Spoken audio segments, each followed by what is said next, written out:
El objeto transformacional. La madre obra como un yo suplementario, mantiene la vida del bebé y le transmite, mediante el idioma de cuidado materno, una estética de existir que se convierte en un rasgo del self del infante. La manera en que lo ampara, en que responde a sus necesidades, constituye su aporte a la cultura infante-madre. El lenguaje de esta relación es el idioma del gesto, la mirada y la expresión intersubjetiva.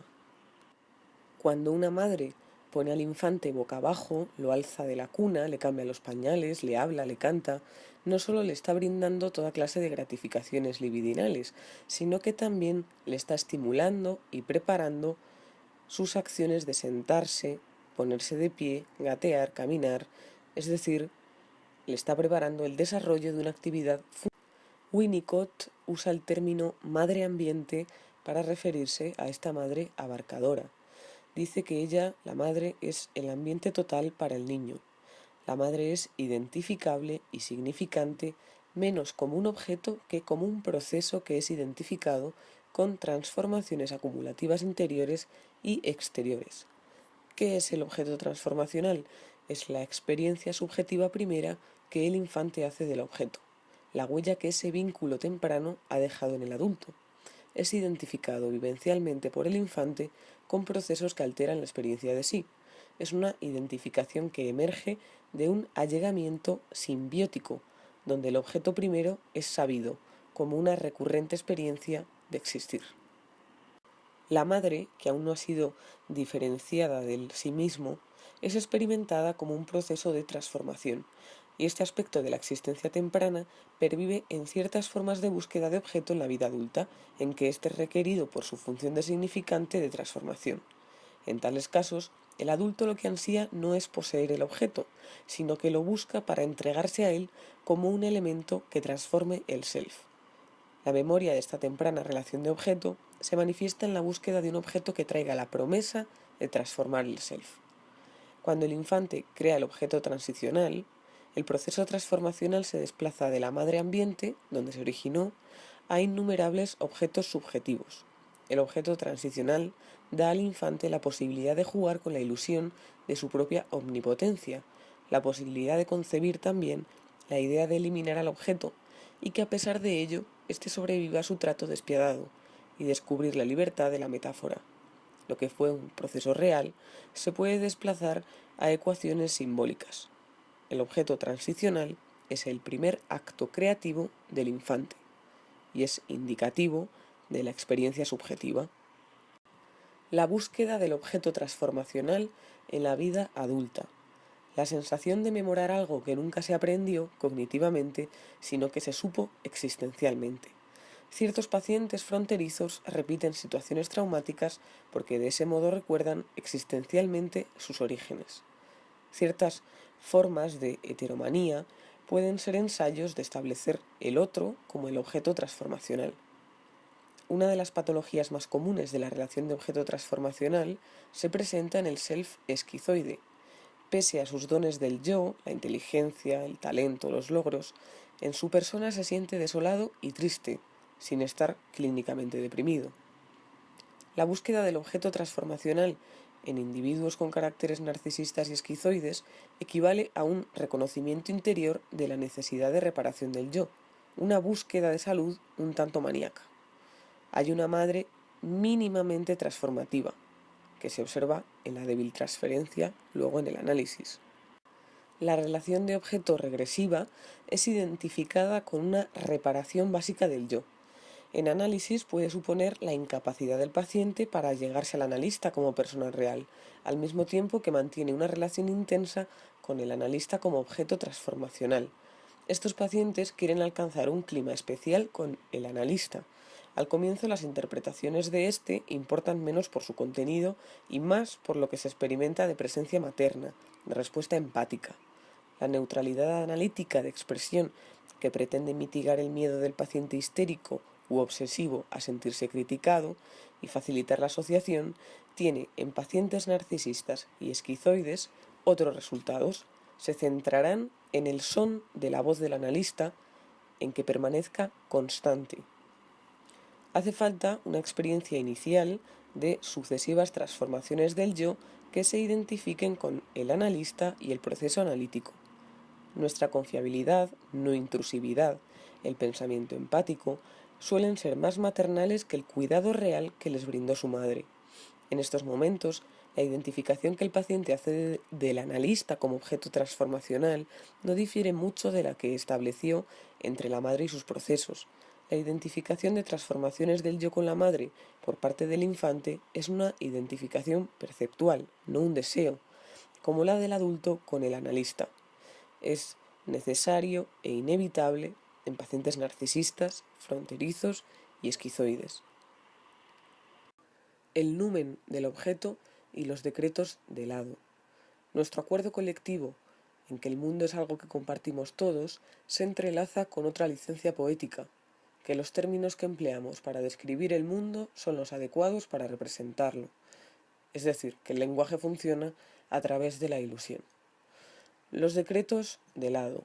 El momento estético evoca en nosotros un hondo convencimiento de haber estado en comunión con un objeto sagrado. Experimentamos ese momento luminoso como un suceso auspiciado por el objeto. Es una sorpresa complementada por una experiencia de estar fusionado con el objeto, de sentirse amparado por el numen del objeto, que alienta en nosotros la honda certeza de que esa ocasión nos estaba reservada. El objeto es un decreto de lado, consiste más en una experiencia de existir que de mentar, arraigada en la participación total del self. El momento estético es una experiencia de rapto de atención intransitiva, dice Krieger. Proporciona una ilusión generativa de armonizar con un objeto. Expresan en aquella parte de nosotros en que la experiencia de comunión con el otro constituía la esencia de la vida antes de que hubiera palabras. La primera estética humana.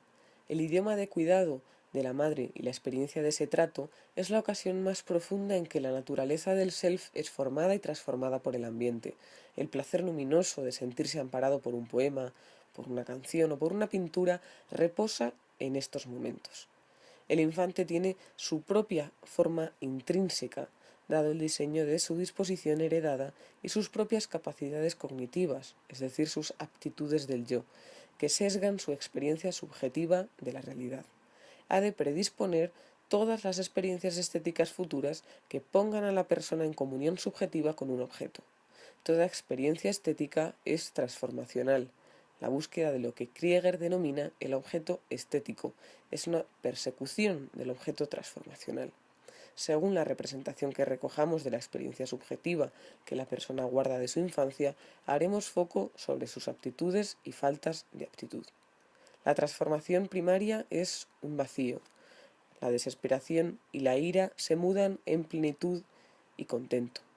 La estética de esta experiencia es la particular manera en que la madre va al encuentro de la carencia del infante y transforma sus realidades interiores y exteriores. La estética materna cede el paso a la estructura del lenguaje. El existir puede ser dicho. La palabra es el nuevo objeto transformacional. El carácter de una persona es una memoración subjetiva de su pasado. Se registra en el modo de ser esa persona consigo y con los otros. El carácter es una estética del existir.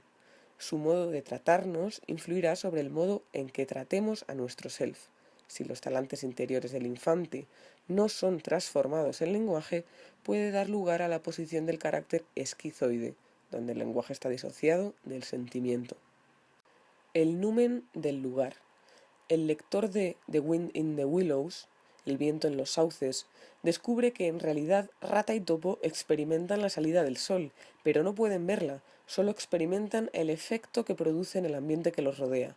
El objeto arroja su sombra sobre el sujeto. De manera muy parecida, el infante experimenta a la madre, pero él no sabe que esa transformación es presidida, en parte, por la madre. La experiencia del objeto precede a su conocimiento. Lo sagrado precede a lo materno. Nuestra experiencia primerísima es previa a nuestro conocimiento de la madre como un objeto deslindado.